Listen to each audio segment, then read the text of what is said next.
Welcome to the Wealth Matters podcast, where investors come together to better understand how to build passive cash flow and create generational wealth without all the confusing mumbo-jumbo. Here's your host and co-author of Amazon #1 bestseller, Alpesh Pamar. Welcome to Wealth Matters podcast. I am going to talk to Mr. Eloy Retana today. Eloy has extensive personal experience in real estate. He's also the author of the book, The Top 3 Reasons to Invest in Mobile Home Parks, and the host of the Savvy Mobile Home Park Investor podcast. He's currently invested in 113 apartment and mobile home park units while also investing in ongoing education, both through top-notch courses and through personal mentorship. So welcome, Eloy. Thank you for having me, Alpesh. It's a pleasure to be here. Absolutely. And as you and I were chatting earlier, I'm also a pretty strong advocate of mobile home parks. I have one right now and hoping to acquire at least one or maybe a couple by end of the year. So yeah, looking forward to this episode. Excellent. Yes, as am I. Tell us something interesting or funny about yourself. Interesting or funny? Well, the way I met my partner actually is very interesting and kind of funny. We met through salsa dancing. We were both salsa dancing, and we had become, we started becoming friends, and out of the blue, just making conversation. I asked him, "Hey, what do you do for a living?" And he's like, "Oh, I flip homes." And I'm like, "Oh, really? You flip homes?" I've been doing a little wholesaling and trying to increase my rentals, right? Because I was doing rentals at that time, and that's how it got started through salsa dancing. That's funny. Hope he was not your partner or she was not your partner. No. What was your very first real estate investment and when was it? Oh, this was back in 1999. I picked up a house on a lease option. I started learning. That was my first foray into real estate. I was learning about acquiring properties through lease option. Unfortunately, well, depends on how you look at it, but at that time, my career in IT was really taking off. Right? So it was one of those things where I wanted to increase my rental portfolio and my real estate, but it's like, should I do more real estate or my IT career starting to blow up, right? Things are taking off. Yeah, it's difficult. Yeah, and unfortunately, I mean, looking back now, I chose to really focus on my IT career, and my real estate was kind of taking a back seat. And looking back now, it's like, man, I really wish I wouldn't have done that, right? So could have, would have, should have, right? Yeah, exactly. Yeah, it's tough. Exactly. That's it. So, but how did that investment work out for you? It worked out pretty well. I mean, okay. Yeah, I got rid of it probably maybe 6-7 years later. I was able to lease option it out after going through a couple of people that had leased it, but didn't follow through on the purchasing. So I was able to just keep doing the same thing with that lease option. But finally, somebody picked it up and they took off with it, and they refied several years later. Got it. So then what happened after that? Because so you kept working in the IT, but did you continue to invest through the peak of the housing bubble? I did, and I had picked up a couple of rentals. It was mostly a side thing. As I had a chance to pick up rentals, I would, but it wasn't really a primary focus, right? And then in 2008, I basically lost all my savings and my 401k because everything that I had been working, I've been building my nest egg from my job into my 401k, but all of my 401k was invested in these REITs, right? These mortgages, which is what ended up crashing the market, so they say. So seemingly overnight, I lost everything, and man, that was really a wake-up call. So help me understand this, and of course, and I want to talk about this because this is how we have been taught to invest, right?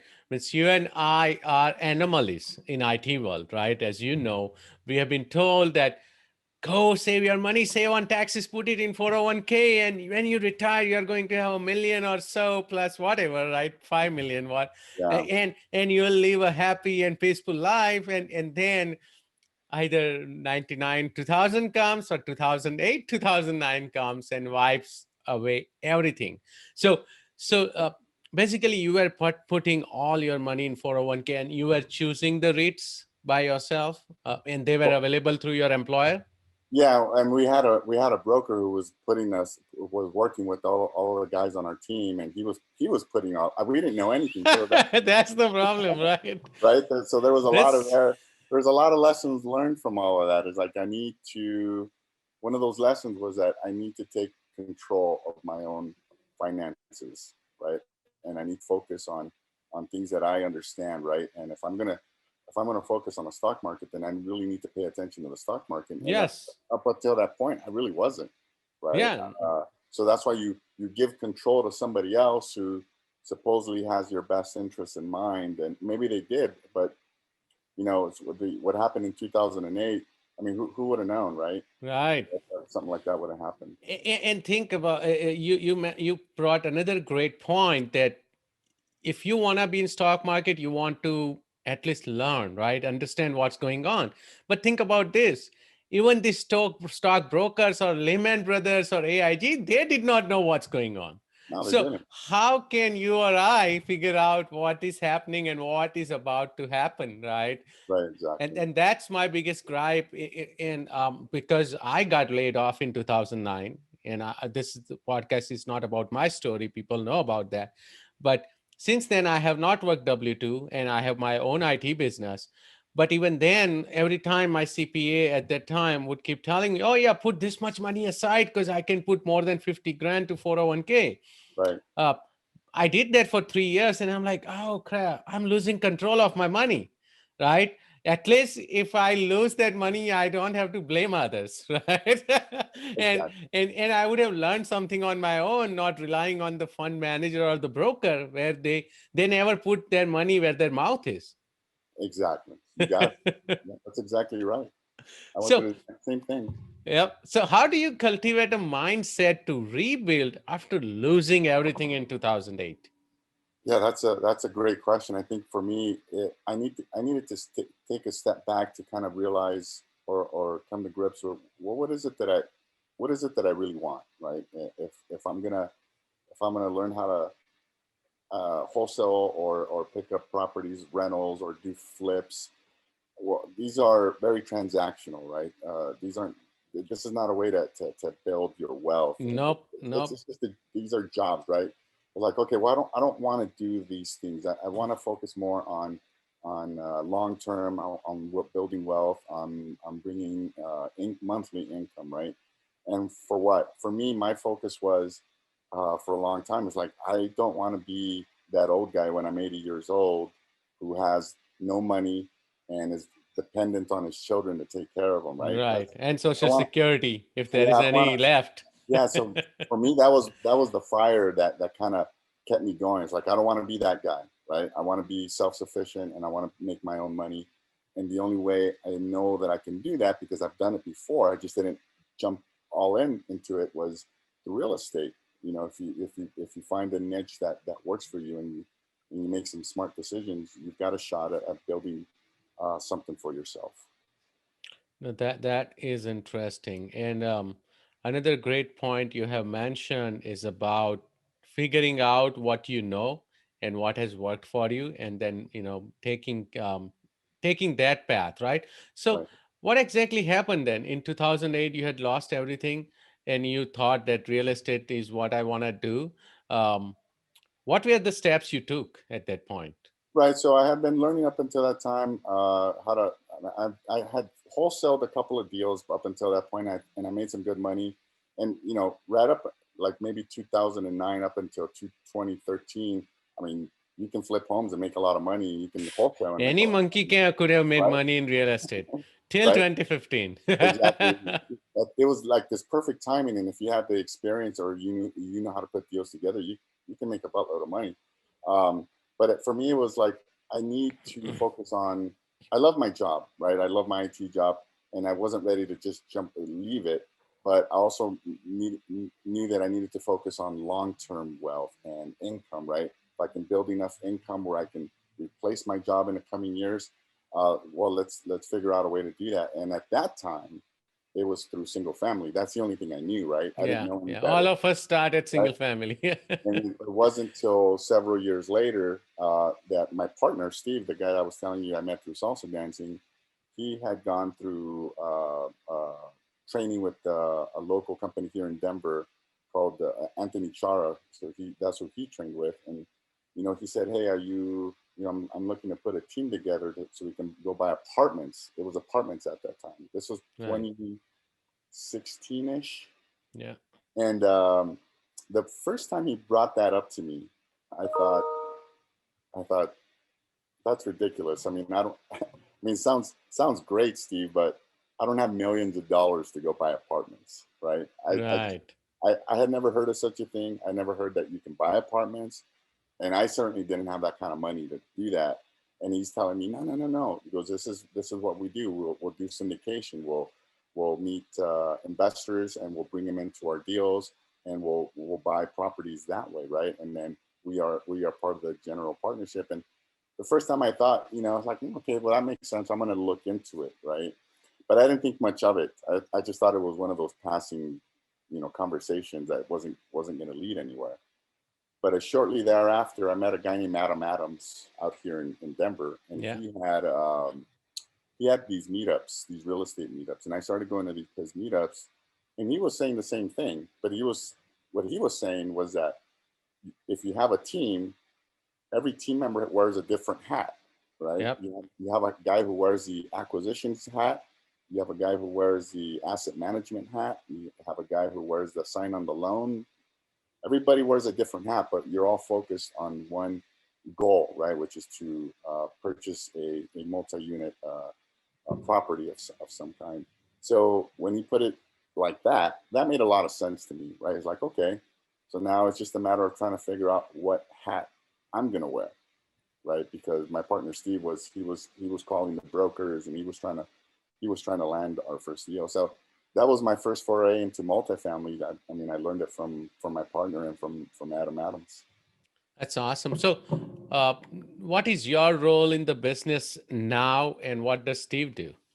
So Steve handles the acquisitions, Okay. and then we have another partner named Dennis who's our sponsor and helps out with the asset management. And then I do the investor relations, and I try to go out and meet people. And I'm more of the face of the company, where I'm trying to go out and hopefully meet new investors, and that's what I do. Got it. So, and you said that IT career was doing good. You loved your job. So I thought IT guy has it made. Why make the switch to real estate then? Well, for me, it was great. I mean, I love what I do. I do IT security, but like at the end of the day, it's a job, right? Right. It's a job, and I don't want to work till I'm 70.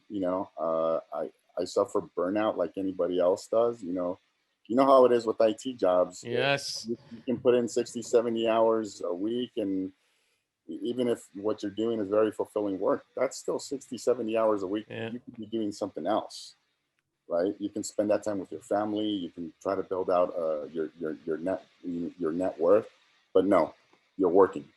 Yes. Like, okay, well that works in your 30s and maybe your 40s, but I don't think that's going to Right. work. That's not going to work too well in my 50s and 60s. Right. So Yeah, I you need to agree. try to figure something else out. So you still have your IT job? I do, yeah. Okay. And so you said IT security. We have a lot in common. Mobile home park. I do SAP security and compliance. Ah, So okay. that's what my business still is in existence and does that. Uh, but I had the same goal as you. So that's Yeah. awesome. What compelled, because you mentioned about wholesaling and flipping, and of course I think people can make a lot of money, but as you say, it's not for me because I come from IT world. I'm not going to use a hammer. I'm not going to do the cold calling. As well as you said, both are transactional business, as well as they are called active business for a reason, Yeah. because that's called your active income you earn from real estate holdings, rental. It's a passive income, and that Right. is the reason, because both are transactional business. If you don't do the transaction, you are not going to get paid, right? And Exactly. I'm pretty sure you get paid and pretty good amount of money, but you got to be on your toes all the time. All the time. Yeah, and so that's why I never picked the same, for the same reason. And then I also started at single family to multifamily as you did. What compelled you to make the transition to mobile home parks? That's a great question. I think that when we started down the road of looking for apartments, naturally we started in our own backyard in Denver, right? And we quickly found out that nothing worked, right? West part of the country. Like, oh my God, like these numbers are crazy, and Yeah. we're never going to be able to land anything in Denver. So what we started doing is we started looking at other nearby markets like Albuquerque and Tucson that were Okay. relatively short distance that we can fly into quickly. And same deal, is like we couldn't find anything that made sense, and so we decided, okay, let's pick 3 markets where we can focus our attention. And those markets turned out to be Phoenix, Kansas City, and Orlando, Florida. Oh, okay. Yeah, so we decided to focus just on those areas to see what we could find. And then we figured it was going to take about, following, like we both listen to Michael Blanc, and he would always say that it's going to, if you go hard and you really don't give up, it's probably going to take you about a year to find your first deal, right? Yes. You be persistent, keep calling Yeah. the brokers, all that stuff. That's true, because it took us 13 months. So Wow. my partner called me and he says, "Hey, I think I got something." And this is kind of funny too. He says, "I think I found something." Like, okay, what do you got? A nice apartment, that a value add? He goes, "No, I found a trailer park." I'm like, "What?" What? That was my first reaction, was that, like, what?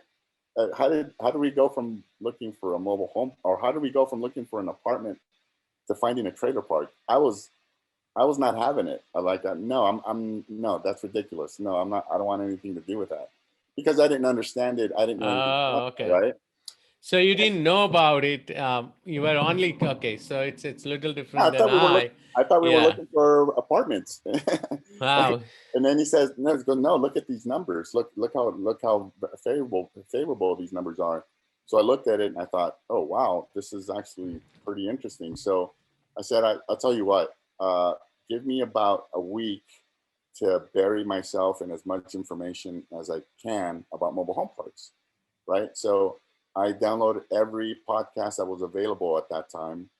I downloaded every book on the subject, and by the end of that week, not only did I firmly believe that this was the asset to be invested in, due to just kind of uncertain economic times, but it worked for us as a team, right? Because we didn't have, Steve had some experience flipping, and he's done new development, and I had a little bit, but not on the scale of being able to acquire 100 unit apartment that needed a lot of work, right? Right. We were Right. going to have to bring in additional partners for that had that Yes. sort of experience. And here we had something that we didn't need to do that.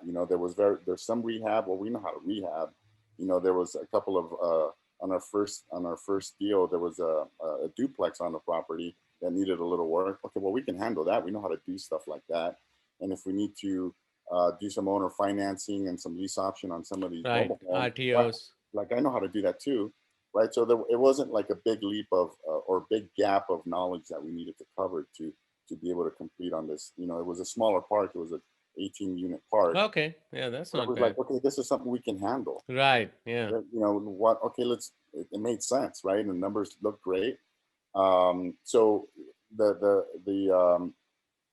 the great ending about this particular park is we're about to refi out of this first deal here in June. So that's going to be great news for our friends who invested with us. That's awesome. And when did you acquire the park?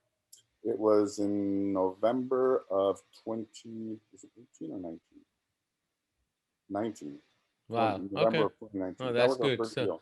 so That was you're our first trying deal. to. So, what price did you buy it at, and now what do you think it would price at? Well, oh man, I'm trying to remember. I believe we paid $650 for it, and right now it's phasing out about 1.1 million.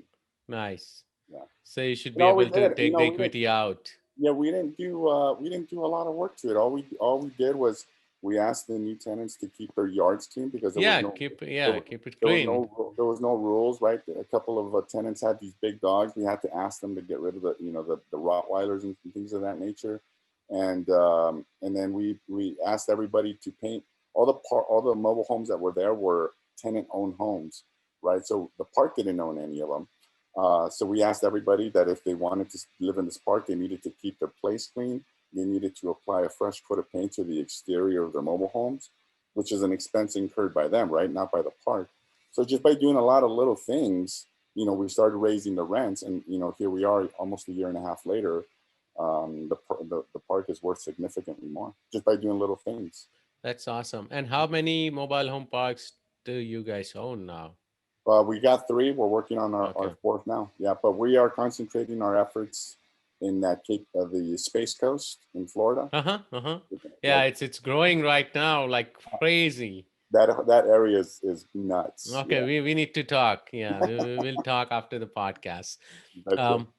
So what was or has been your best real estate deal so far? Wow. Well, I flipped a home several years ago, and I made a lot of money on that home. That from a single transaction perspective, I would probably say that's probably my biggest flip that I did out here in Denver, 2013, I think it was. It was one of those things. I realized, yes, I could make a lot of money, but it's it's a job, right? Yes. And I was like, well, I already have a job, and I enjoy it, and who knows how flipping homes. If you want to do it as a full-time business, well, that's great when you're in that little window between say 2010 and 2014. But what happens after that? What's your plan B when nobody's making money flipping homes anymore, right? So it didn't make sense for me to just up and quit my job at that time. And I was like, and it was, what? The other thing too about flipping homes, it wasn't fun. Despite all of these shows that talk about how great flipping homes is, and they make show you how glamorous it can be, that might be true, but that was not my experience. It was they are not showing the true story behind it, right? They're only showing the glamour. Yeah, exactly. If the contractor does not show up, if the price of the lumbar goes up like it did in last year, I think. What was your worst real estate deal, if there was any, and what did you learn from it? Well, I'll tell you what. This second part that we purchased in Daytona, it's not a horrible deal, but I think we could have done a slightly better job of reevaluating the rehab costs on the homes that were there. We didn't do one of the things we didn't keep in mind, because we bought it during the COVID, about a year ago, and as it turns out, the city of Daytona wound up laying off part of their staff, and during that time, the contractors started charging a lot more for their services. So what should have been a relatively easy rehab turned into, paying twice as much as we thought, right? Because we didn't keep all these things in mind that could have happened, right? So lesson learned, definitely do a better job of reevaluating the rehab. That's a great advice, and I think I did buy my first park as well during COVID, and I'm seeing the pretty much same thing on the rehab side. So lesson learned. For sure. And you said you are 3 partners. What do you feel are the keys to successful partnership? Well, I would say that everybody's goals have to be the same, right? If, for example, my partner just wants to flip and sell, and then I want to flip and hold, right? Those are 2 different things. Right. Yeah, you're focusing on 2 different things.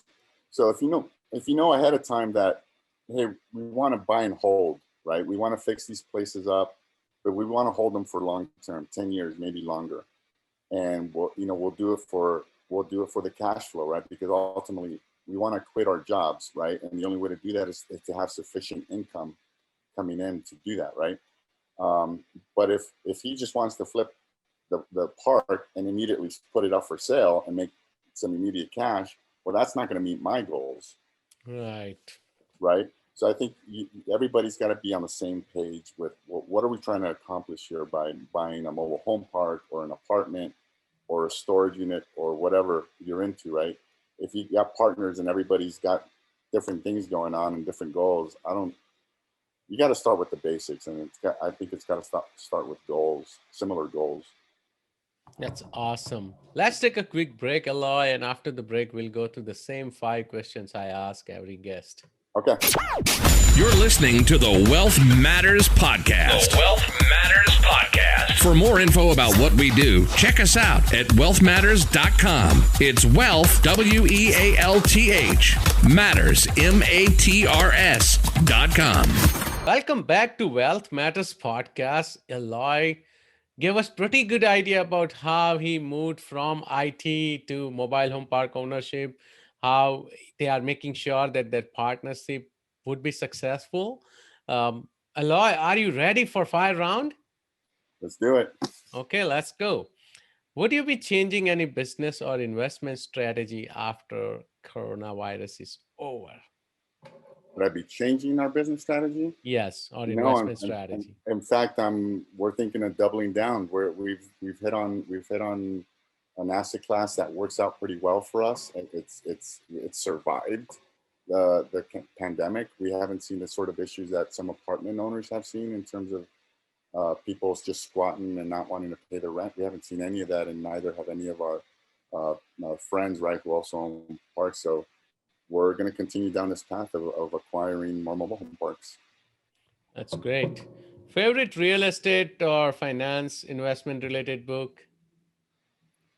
I would say Oren Klaff has some 2 great books. One's called Pitch Anything. Pitch Anything, yeah.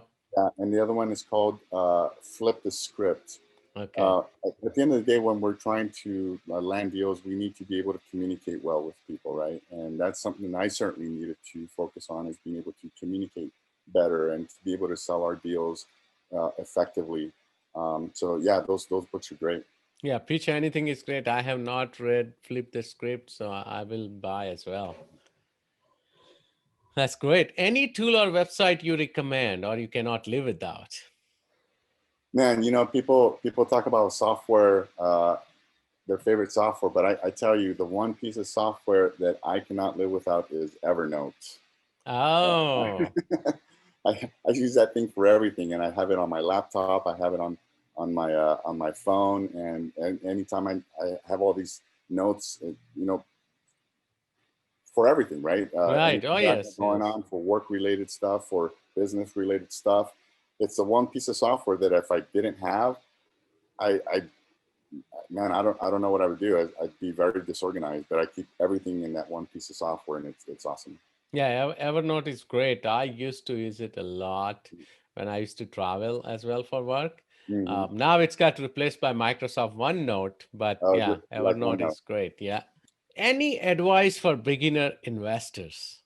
Wow, I would say, because I talk to a lot of people who want to get started, right? And the number one question, it seems like what everybody wants to start doing because of lack of funds, is they want to start wholesaling. Hey, what do you think about wholesaling?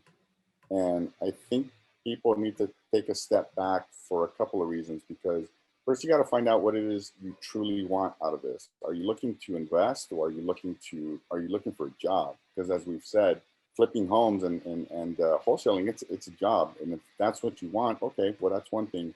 But if you're looking to invest, then I would recommend people not look at wholesaling, right? Especially if they already have a full-time job. But pick one thing, because there's so many niches within real estate. Pick one thing that you feel is going to work for you, and is going to help you meet your goals, and go all the way. Right? Don't go in, with half an effort. Got it. That's awesome. How do you give back? How do I give back? Well, I do a couple of things. I volunteer at a local a canine shelter because I love animals. I love dogs, and at least once or twice a week I'll go out there and I'll walk some puppies, right? Because I'm a big dog lover, and I grew up with dogs, and there's so many people that abandon dogs, and it's a sad thing to see, right? So I can give back by at least taking them out for a walk. They need that, so I love doing that. That's great. How can my listeners reach out to you? Well, the easiest way is go right here, partnerwithapex.com. You can subscribe to my mailing list there, and you'll get my video content. And there's also a link to my Calendly if you want to chat with me and talk about different ways that we might be able to partner together. Thank you so much, Eloy. I had fun. Hey, thank you. I appreciate it. It was a lot of fun to be here. Absolutely. Thanks for listening to the Wealth Matters podcast. If you enjoyed it, please leave us a 5-star rating on iTunes so others can enjoy the show too. Have a great week and happy investing!